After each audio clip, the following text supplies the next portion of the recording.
welcome back. We've got our minimally functioning calculator right now, but it does some weird stuff. Let's look at it. So we make a payment of $300 and we keep doing that, which is fine. That's how it would work in real life. But when we get down here to where we only owe, like this month we owe $499 still, so sure, send the full $300 in. But the next month we only owe $203. Well, we wouldn't send in an entire $300 check if we only owed $203. We'd just send in that amount. And then from this point on, it would be completely ridiculous to continue to send the credit card company money. So let's go ahead and fix that with some interesting spreadsheet stuff. So here, what we're really going to ask is the ending balance, what we owe, more than our payment? If it is, make our max payment of $300 from here. If it isn't, just pay off whatever this is. So here's what this looks like in programming. So we're going to do over here for the formula, we're going to double click on it, and we're going to do an if statement. So if, let me zoom in some so you can see. I think that'll help.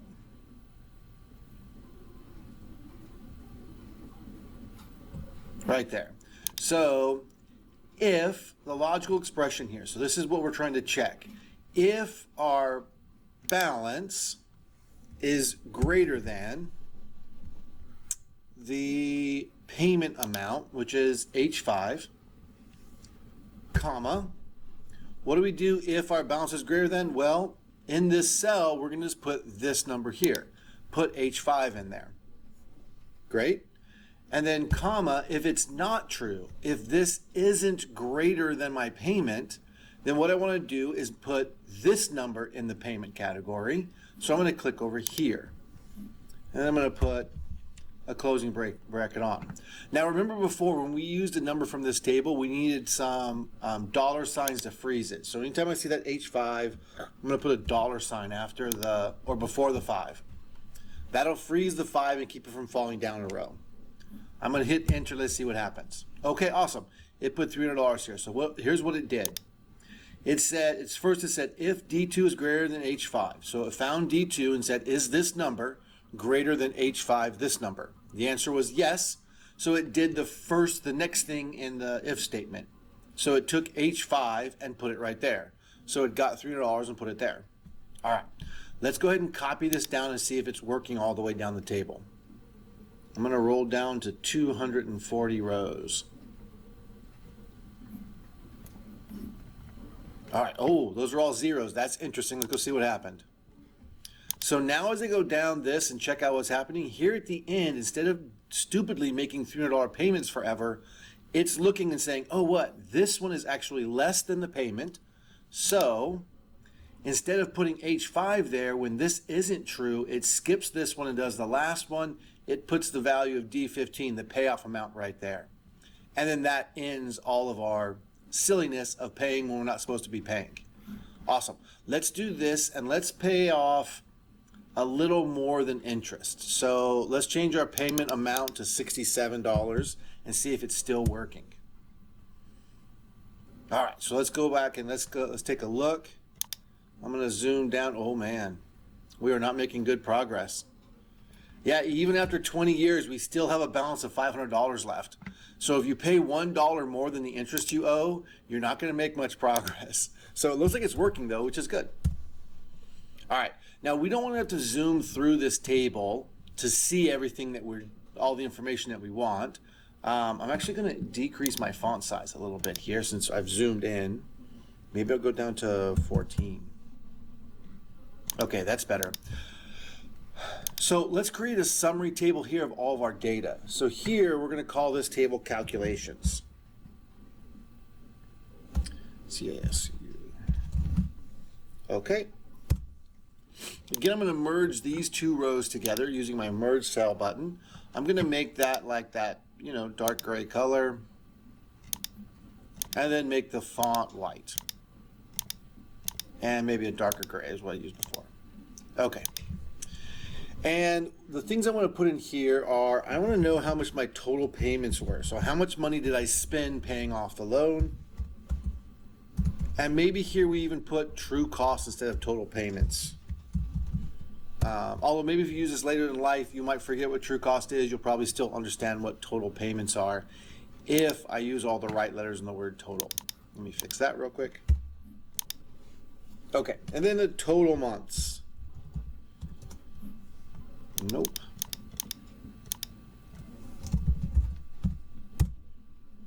Then the next one down is going to be the payoff date. So this will tell me what month I'm paying off at. And then this will give me the total interest. All right. So total payments. That one's pretty easy actually, especially since we fixed that paying extra down here. All we have to do is add up the entire payment column. So over in total payments, I'm going to say equals. And remember to add things, we use sum. And then we're going to do this whole column. So I'm going to click on the E up top here and see how it goes E colon E. That means the whole column of E. And then hit enter. So this is going to cost us total payments of $4,000 to pay off our $3,600 in debt. That's not too bad. That's $500 of interest, which is actually pretty terrible, but it's not as bad as it could be. I'm going to format this number as a dollar, so I'm going to hit $sign, and that's my final amount there. Now the total months. So what we want to do is we want to count up how many payments we make. We make one payment a month. So we come down here and we count all of these only if they're greater than 0. So there's a formula for that in spreadsheets. It's called count if. So COUNTIF. And then a parenthesis. The first thing you do is tell it what range it's counting. Well, I want you to count all of E. So go through E and count them. And then hit comma. And the criterion we're using is how does it know whether to count or not? Well, in this case, if it's more than one, greater than 0. To do this part, though, you have to weirdly put it inside quotation marks here.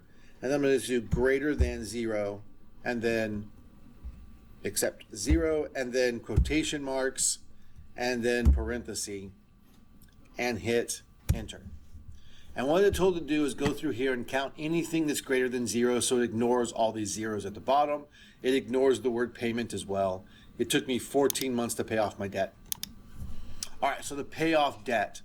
The payoff date, this calculation, we're going to actually calculate it using this number of months of payoff. So we're going to use that E-date formula. So we're going to say equals E-date,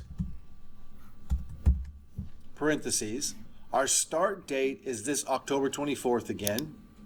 So that's when we started our stuff. And then comma, the number of months we want to jump ahead is equal to whatever the total months it took to pay off. We want to jump 14 months ahead of that time. So we click on H9 there, parentheses, enter. And we don't want autofill. So this tells us that 14 months ahead of the October 2024 is December 2025. Now I'm going to actually change this to, I'm going to click on format here and do a date format, number, and then come down here to, do they have a convenient one? They do right here, September 08 or September 2008. I want that formula so it looks like this one, and enter, whoops, enter, and now I've got my payoff date of December 2025. Awesome. One more thing here. So total interest that we're going to pay. So we're going to pay a bunch of interest here, and to figure that out, we're just going to add up the interest column because it also stops at the right time. So we're going to just say equals the sum, equals the sum of the interest column. Click on the C at the top and then close parenthesis, enter, and that's that one. Turn it into a $sign. Awesome. Going to highlight the entire table here and then turn on the borders so we can see what's going on there. Last thing I want to do is I want to remind myself if I open this up later not to mess with these numbers. These are calculations. These are the numbers I change. So here I'm going to highlight all of these. I'm going to put just like a red background to them to identify them as things I shouldn't change. And the next thing I'm going to do is I'm going to do a really cool thing, which is to protect these cells. All right, to do that, I need to come in here and highlight the cells I want to protect. And then I'm going to come over here to data and find the one that's called protect sheets and ranges. Click on that. And notice it put the range in there. And I'm going to set permissions here. I'm going to say, hey, show a warning. That way it reminds me if I go to mess with it, it says, hey, don't mess with this basically. And then click done. And I'm going to close this side panel out. And now these are protected. So if I come in here and I try to type something in here, when I hit enter to take it in, it says heads up, you're trying to edit a part you shouldn't do. So I'm going to hit cancel and it will undo that change I tried to make. So if I want to do it, if I want to change it and make it something different, I can say okay and it will actually make that change. But it knows it broke other stuff. So I'm going to Control Z and undo that. So you can still change your thing, but it just kind of gives you a warning. Up here at the top here, I'm going to hit bold on all of these just to make them more obvious, and maybe I'm going to center them. Awesome. Now we've got this great calculator that will show us all kinds of stuff. Let's try something to make sure. What if we change our 300 to 500? We paid off in 8 months instead, and we only paid $296 in total interest. So this looks like it's working great. All right, everyone, I hope you've enjoyed that. I hope this can be useful to you. I hope you might even find it useful later in life as you start trying to work around paying off credit card debt and working around your financial future. Have a good one, everyone.